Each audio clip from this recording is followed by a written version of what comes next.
Good morning, everyone. Today, taking our lesson further, we'll be starting with the next topic of nationalism in India, that is the non-cooperation movement in towns. In our previous video, we studied how Mahatma Gandhi ji brought Hindus and Muslims together to start the non-cooperation movement. Gandhi ji चाहते थे कि जो अब वो movement start करें वो broad based होनी चाहिए. That is the reason he started non cooperation movement by bringing both the Hindus and Muslims together.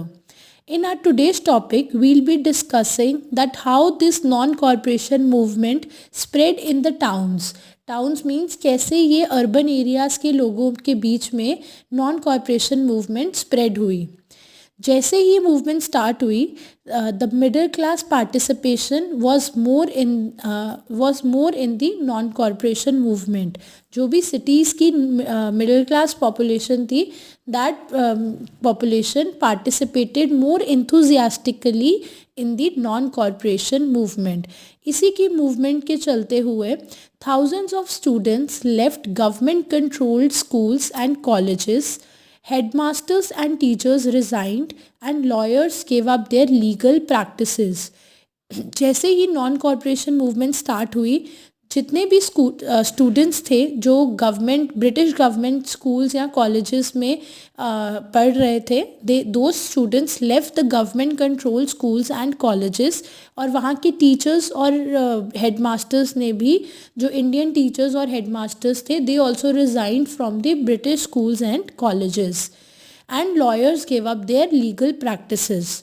The council elections were boycotted in many provinces. That means बहुत सारी states में जो elections होने वाले थे वो भी बॉयकॉट कर दिए गए. मतलब वो इलेक्शंस नहीं मतलब लोगों ने उस इलेक्शंस में पार्टिसिपेट करने से मना कर दिया, एक्सेप्ट मद्रास, जहाँ पर एक जस्टिस पार्टी थी. ये पार्टी नॉन ब्राह्मण्स की थी. वी ऑल नो दैट जो हमारी इंडियन सोसाइटी है वो उसमें सोशल हायरार्की चल रही थी, जिसमें ब्राह्मण्स को बहुत अपर कास्ट माना जाता था और जो दूसरे लोग थे, जो दूसरी कास्ट के लोग थे, उनको इन्फीरियर माना जाता था. Specially scheduled caste, scheduled tribes, इन लोगों को इन्फीरियर माना जाता था. तो एक जस्टिस पार्टी थी मद्रास में जो कि नॉन ब्राह्मण्स की थी, और एंड दे थॉट कि काउंसिल में अगर वो इलेक्शंस में पार्टिसिपेट करेंगे तो तभी वो पावर्स गेन कर सकते हैं, जो उस टाइम पे पावर्स ब्राह्मण्स के पास थी. Then all the council elections were boycotted except in Madras. ठीक है, जहाँ पर नॉन ब्राह्मण्स की जस्टिस पार्टी थी, उनको लगा कि हम ये इलेक्शंस को बॉयकॉट नहीं करेंगे, अदरवाइज हमारे को पावर्स नहीं मिल पाएंगी if we will not participate in the elections. इसके अलावा फॉरेन गुड्स वर बॉयकॉटेड. जो भी जो फॉरेन गुड्स मैन्युफैक्चर होकर इंडिया में आते थे, उनको भी बॉयकॉट कर दिया गया. मतलब इंडियंस ने उनको यूज़ करने से मना कर दिया. लिकर शॉप्स वर पिकेटेड मतलब इनकी जो शॉप्स थी, जो ब्रिटिशर्स कंट्रोल जो शॉप्स थी, उनकी एंट्री ब्लॉक कर दी गई. ठीक है. Then and foreign cloth burned in huge bonfires. जो फॉरेन क्लॉथ था, ह्यूज बॉनफायर्स में किया गया, क्योंकि लोग दिखा रहे थे कि that they are not cooperating with the Britishers and they will not going to use their products. इसी के चलते हुए जो फॉरेन गुड इंडिया में इंपोर्ट किया जाता था वो बहुत कम हो गया. The ratio of import of foreign goods to India वो बहुत कम हो गई 1921 और 22 के बीच में. और जो फॉरेन क्लॉथ की वैल्यू थी वो 102 करोड़ से गिरकर 57 करोड़ हो गई. मतलब कि पहले 102 करोड़ तक का क्लॉथ बाहर से इंपोर्ट किया जाता था, बट सिंस अब लोगों ने, इंडियंस ने फॉरेन क्लॉथ की डिमांड कम कर दी है, तो अब सिर्फ 57 करोड़ का जो क्लॉथ था वही इंपोर्ट हो रहा था.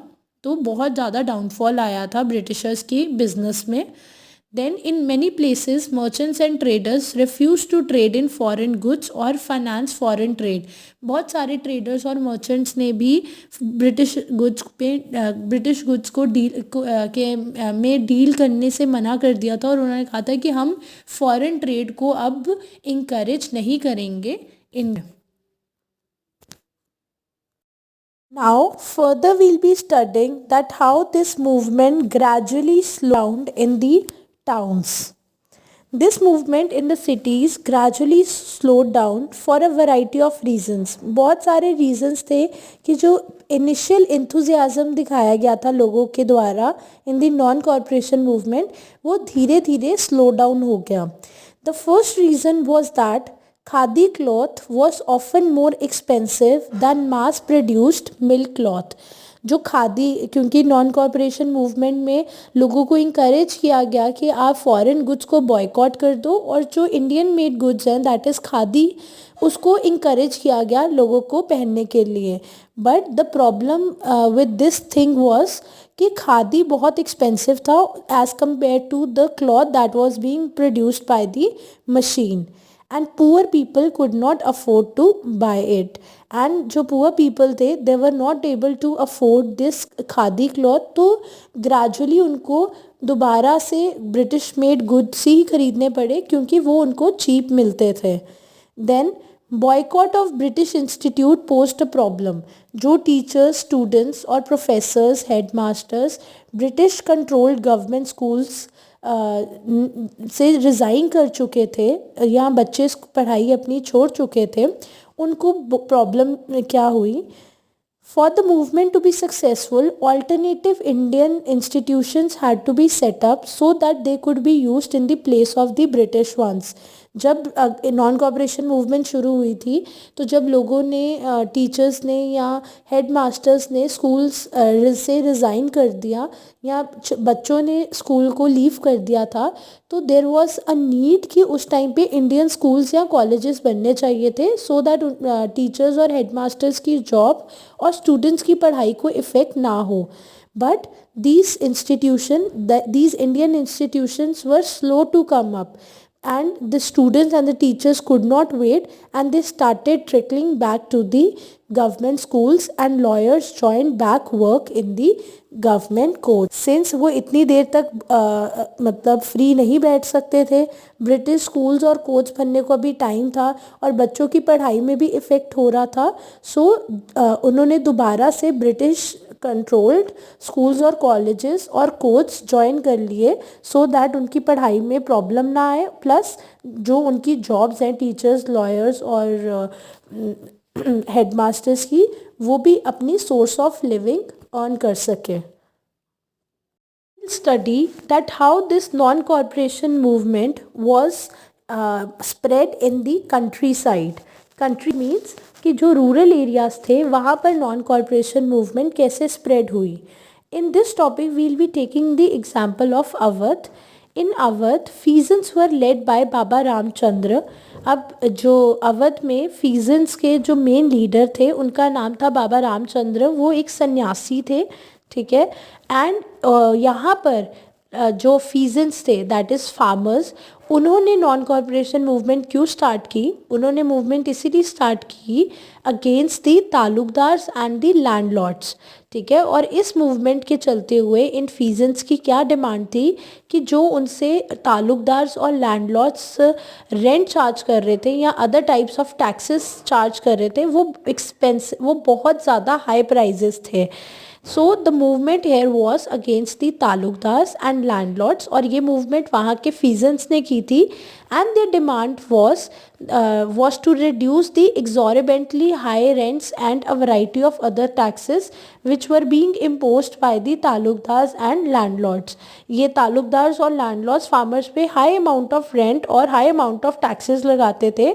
So this is the reason that farmers in Awadh started a non-corporation movement and they started demanding कि जो taxes है या rent है वो थोड़ा कम किया जाए.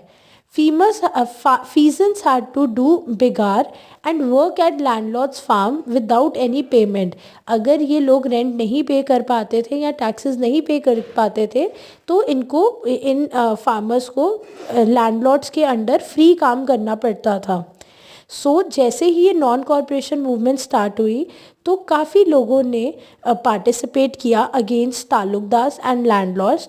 और कई जगहों पर जो वॉशरमैन थे और बार्बर्स थे उन्होंने सर्विसेज प्रोवाइड करने से मना कर दिया इन लैंडलॉर्ड्स और तालुकदार्स को, because they all were supporting farmers and they said कि हम इनको बेसिक सर्विसेज, तालुकदार्स और लैंडलॉर्ड्स को बेसिक सर्विसेज नहीं प्रोवाइड करेंगे जब तक वो लोग फार्मर्स से कम रेंट नहीं चार्ज करते.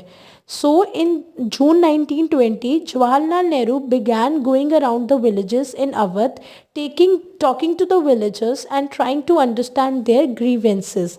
Grievances means उनकी problems, उनके sorrows वो डिस्कस करना शुरू हो गए विद द विलेजर्स. जो भी उस टाइम पे फार्मर्स को प्रॉब्लम्स फेस करनी पड़ रही थी वो उन फार्मर्स ने वो सारी प्रॉब्लम्स जवाहरलाल नेहरू जी के साथ डिस्कस की. उन्होंने ही जवाहरलाल नेहरू जी के साथ ही मिलकर उन्होंने फीजेंस ने एक ओथ किसान सभा बनाई. ठीक है. एंड इस ओथ किसान सभा के हेड थे Jawaharlal Nehru, Ramchandra and a few others.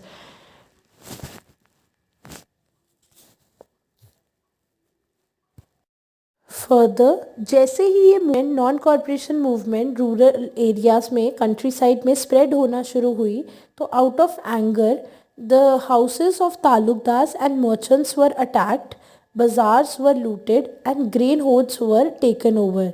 जैसे ही नॉन कॉरपोरेशन मूवमेंट स्प्रेड हुई इन 1921 तो इन फीजेंस ने तालुकदार्स के हाउसेस को पर अटैक किया. ठीक है. बाज़ार में लूट मचा दी. ठीक है. And the grain hoards were taken over. जो भी इनके गोडाउन्स थे जहाँ पे फूड ग्रेन्स पड़े थे उनको इन्होंने टेक ओवर कर लिया आउट ऑफ द एंगर और out of the frustration. In many places, local leaders told peasants that Gandhiji had declared that no taxes were to be paid and land was to be redistributed among the poor. अब जो local leaders थे वो अपनी तरफ से ही बातें फैलाना शुरू कर दी उन्होंने कि गांधी जी कह रहे हैं कि आपको अब कोई टैक्स पे करने की ज़रूरत नहीं है और गांधी जी आएंगे and he will redistribute the land among the poor people.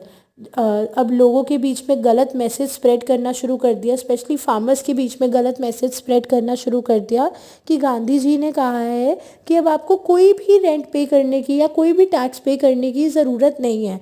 जबकि पहले इनकी डिमांड्स थी कि जो टैक्सेस हैं या रेंट है उनका प्राइजेस लो किया जाए. Now the wrong message has been spread among the peasants कि गांधी जी कह रहे हैं कि टैक्सेस भी नहीं पे करने हैं एंड जो लैंड है तो वो दोबारा से रीडिस्ट्रीब्यूट करवाया जाएगा among the poor people. The name of the Gandhi was being evoked to sanction all the actions aspiration. वो कुछ भी एक्शन लेते थे अगेंस्ट दी तालुकदार्स और लैंडलॉर्ड वो कह देते थे फीजेंट्स कि ये हमें महात्मा गांधी जी ने करने को कहा है. एंड नाउ वो अपनी थिंकिंग, अपने एक्शंस को किसका रीज़न दे रहे हैं? महात्मा गांधी जी का रीज़न दे रहे हैं कि उन्होंने कहा है तो हम कर रहे हैं, which was a wrong thing. Further, we'll be studying that how non-corporation movement spread among the tribal people of Gudem Hills of Andhra Pradesh. अब गुदैम हिल्स ऑफ आंध्र प्रदेश में जो कलोनियल गवर्नमेंट थी, they had closed the large forest areas, preventing people from entering the forest to graze their cattle or to collect fuel wood and fruits. अब जो local colonial government थी गुदैम hills की, उन्होंने near by local area के लोगों को या tribal people की एंट्री बैन कर दी थी फॉरेस्ट में. ना ही ये जो ट्राइबल्स या लोकल एरिया के लोग वहाँ पे कैटल ग्रेजिंग के लिए आ सकते थे, ना ही वो फ्यूल वुड कलेक्ट करने के लिए या फ्रूट्स कलेक्ट करने के लिए आ सकते थे.